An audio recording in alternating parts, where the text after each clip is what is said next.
जय हिंद दोस्तों। अभी हमारी उपस्थिति है जयदेव पट्टी घनश्यामपुर थाना जिला दरभंगा में। यहाँ पर देखिए जो है मृत्यु भोज को गिद्ध भोज बोलकर देखिए यहाँ पर बहिष्कार किया गया है।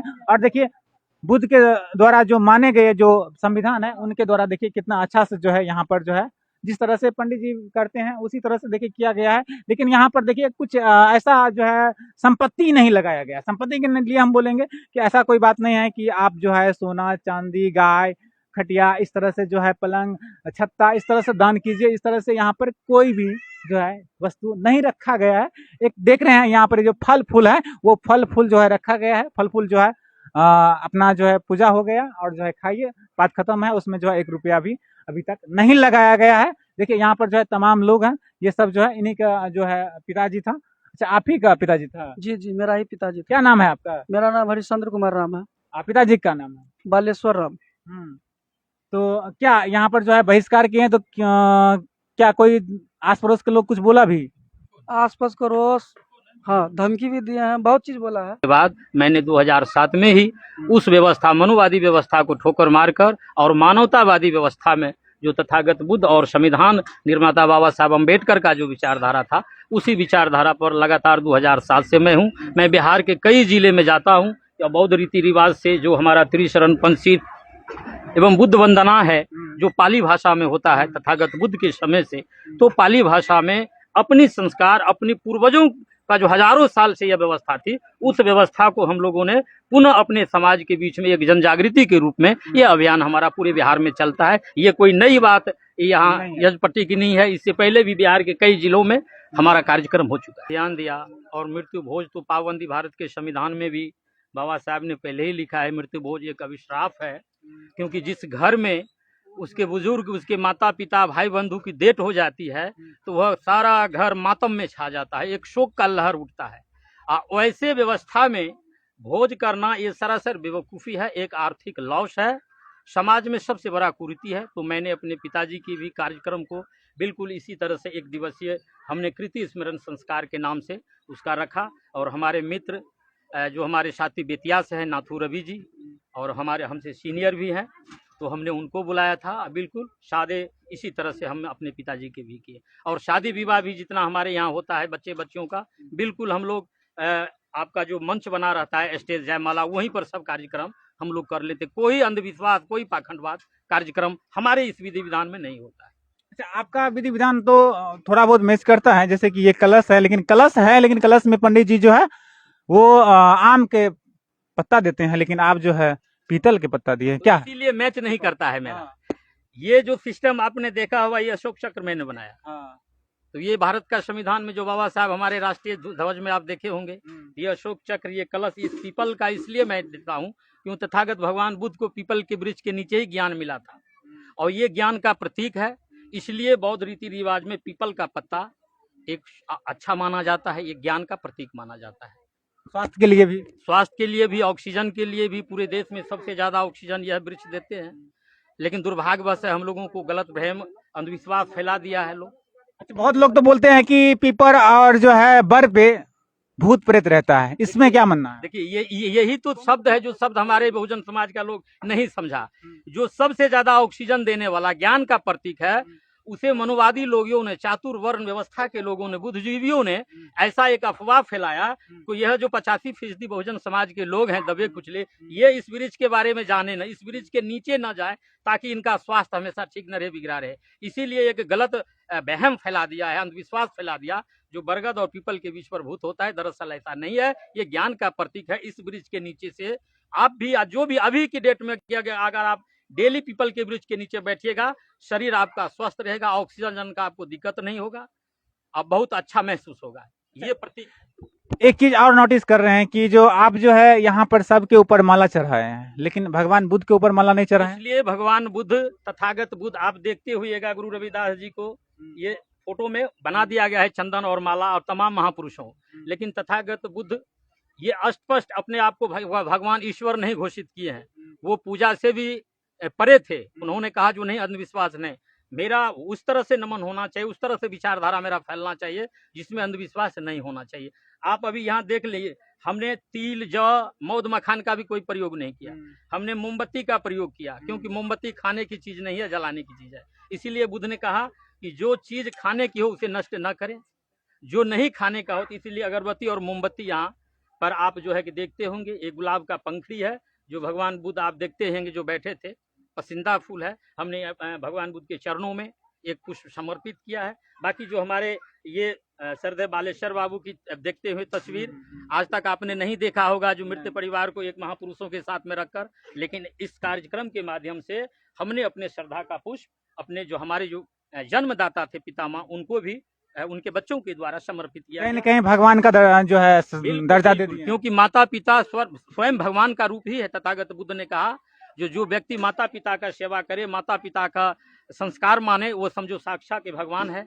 तो ये हमारे पिता आज भी हमारे बीच में है। बालेश्वर बाबू को लोग तथागत बुद्ध की भाषा में कहते हैं कि हमारे बीच से मरे नहीं हैं, अप्रगट हुए हैं। ये प्रगट हुए थे, अब अप्रगट हुए हैं, अब हमारे नजरों से दूर चले गए हैं, लेकिन इनका विचार, इनकी आदर्श, इनकी कृति हम तमाम लोगों के मन में बैठा है। आज इनके जो 3 बच्चे हैं, कहीं न कहीं बालेश्वर बाबू तीनों बच्चे के अंदर इनकी विचारधारा विराजमान है।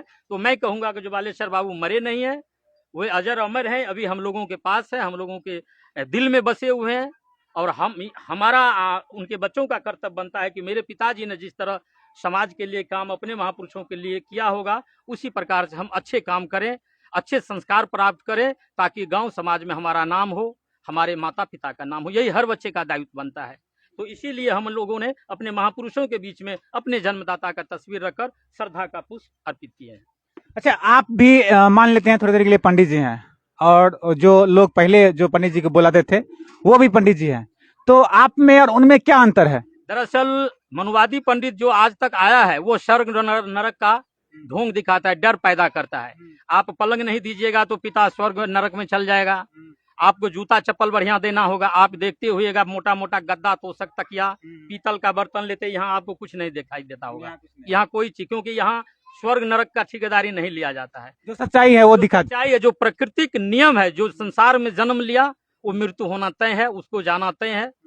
तो इसीलिए दूसरी बात, आप तमाम मनुवादी ग्रंथों में देख लीजिए, कोई भी धार्मिक ग्रंथ देखिए, उसमें 16 संस्कार है। 15 संस्कार मनुष्य का जिंदा में होता है, 1 संस्कार रहता है जिसको भगवान बुद्ध ने दाह संस्कार कहा। तो ये अंतिम संस्कार दाह संस्कार है। हम लोगों ने त्रिशरण और बुद्ध वंदना के माध्यम से अपने महापुरुषों को नमन करते हुए अपने पूज्य पिताजी के चरणों में श्रद्धा का पुष्प उनके बच्चों द्वारा अर्पित किया जाता है, और संकल्प लिया जाता है आपका जो काम अधूरा होगा हम लोग पूरा करेंगे समाज में, ताकि आपका नाम हो। यहाँ अंधविश्वास की कोई जगह नहीं है।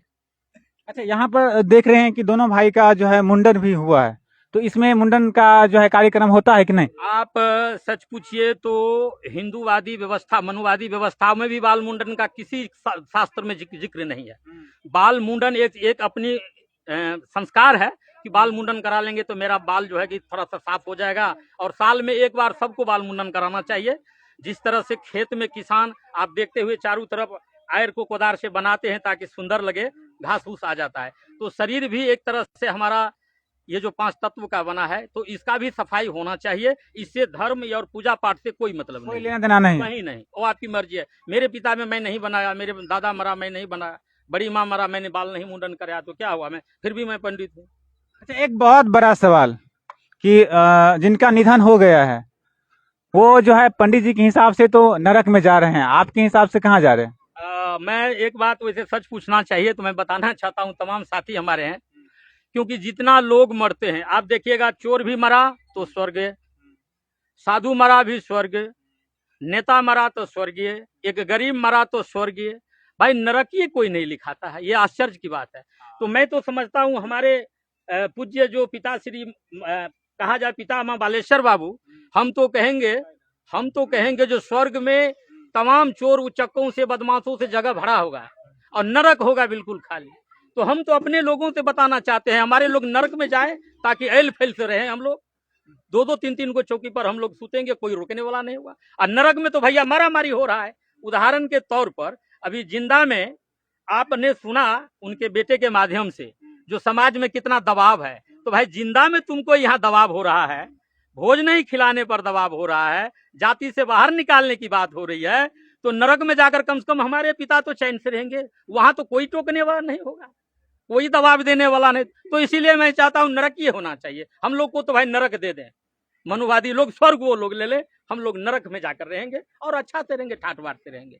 यहाँ पर जो है कोई भी, आप सही बोले हैं, चोर उचक्का चाहे कोई भी रहते हैं, तो सबको जो है अगर इस तरह से दान देने के बाद जो स्वर्ग ही चले जाए, फिर नरक किस लिए बना है? नरक हम लोगों के लिए बना है, हम लोग अच्छे लोग नरक में जाकर रहेंगे, वो लोग स्वर्ग में अपना मारा पीटी करें। हम तो कहते हैं यहाँ के लोगों को, जो बुद्धिजीवी लोग हैं, जो अपने आप को अपर कास्ट और उच्च वर्ण समझते हैं, तो मैं कहता हूँ भाई यहाँ तो आप सब कुछ ले ये लिए, तो नरक हम लोगों के लिए छोड़ दें। हम लोग आराम से जाकर वहाँ घूमेंगे फिरेंगे, खेलेंगे कूदेंगे, कोई नहीं हटाने वाला होगा। यहाँ तो हटा रहा है गांव से। तो क्या यहाँ पर आप जो पंडित जी हैं, तो इसमें से आप क्या ले जाइएगा? आप यहाँ पर देख लीजिए, 1 रुपया कहीं नहीं है, न तिल है न जो है कोई चढ़ावा नहीं है। मैं यहाँ से कुछ नहीं ले जाने वाला हूँ। जो कुछ आपको दिखाई दे रहा है, ये सभी लोग जो हम लोग अभी देख रहे हैं, आपको टाइम ही नहीं है, अब जल्दी में जा है, नहीं तो आप भी यह प्रसाद नैवेद्य के रूप में खाते। हम लोग सभी लोग बैठकर इसको प्लेट में बढ़िया से प्रसाद बनाएंगे और सभी लोग नीला चंदन लगाएंगे, आपस में प्रसाद बांटकर सब लोग खाएंगे, हो गया बराबर। यहाँ पर कोई पंडित जी को कोई दान देना, अब तो बड़का मोबाइल भी मांगने लगा है पंडित लोग। मोबाइल कौन चलाएगा स्वर्ग में? नहीं तो वो कहता है मनुवादी व्यवस्था में, ब्राह्मणवादी व्यवस्था में पंडित बोलते हैं, जजमान आप एगो मोबाइल दो हमरा, अब अहाँ के बाबू से होता हाल चाल पूछब तब ना अहाँ के कहब, तो अब तो मोबाइलो मांग लेता है और तब कहता है बियाल गाय दियो जजमान, गाय हम दूध खेबे तब ना अहाँ के बाबू ऊपर में दूध खात। अब बताइए ये क्या विडम्बना है? मोटा मोटा गद्दा, तकिया, पलंग, बिछौना, जाजिम, अब मच्छरदानी कहेगा मच्छर आपके पिता को काटेगा।